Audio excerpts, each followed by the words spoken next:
মিষ্টি খেতে কেনা ভালোবাসেন, তবে অনেকেই স্বাস্থ্য সচেতন হয়ে ইদানিং মিষ্টি খাওয়া কমিয়ে দিয়েছেন। তবুও খাওয়ার শেষে মাঝে মধ্যে একটা মিষ্টি বা ওই জাতীয় কিছু খান অনেকেই।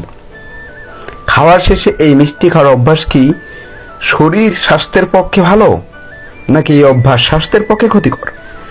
রেস্তোরাঁ, জন্মদিনের নিমন্ত্রণে, এমনকি বাড়িতেও যদি প্রচুর পরিমাণে ঝাল মশলাযুক্ত খাবার খাওয়া হয়, তাহলে তারপরে একটু মিষ্টি খেলে কোনো ক্ষতি নেই।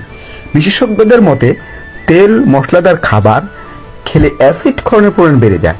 মিষ্টি জাতীয় খাবার খেলে এই অ্যাসিড ক্ষরণের পরিমাণ অনেকটাই কমিয়ে দেয়, ফলে পরিপাক্রিয়া সুষ্ঠুভাবে সম্পন্ন হয়।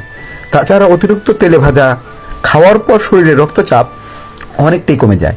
সেই সময় মিষ্টি খেলে রক্তচাপ দ্রুত স্বাভাবিক হয়ে যায়। তবে একটা কথা মনে রাখতে হবে, মিষ্টি বা মিষ্টি জাতীয় যে কোনো খাবার শরীরে ফ্যাটের পরিমাণ বাড়িয়ে দিতে পারে অনেকটাই। তাই অতিরিক্ত পরিমাণ মিষ্টি খাওয়া কখনোই শরীরের পক্ষে ভালো নয়, কারণ অতিরিক্ত মিষ্টি খাওয়ার ফলে শরীরে বাড়তি মেদ জমবে, যা স্বাস্থ্যের পক্ষে খুবই ক্ষতিকর। তাই সুস্থ থাকতে সতর্ক থাকুন।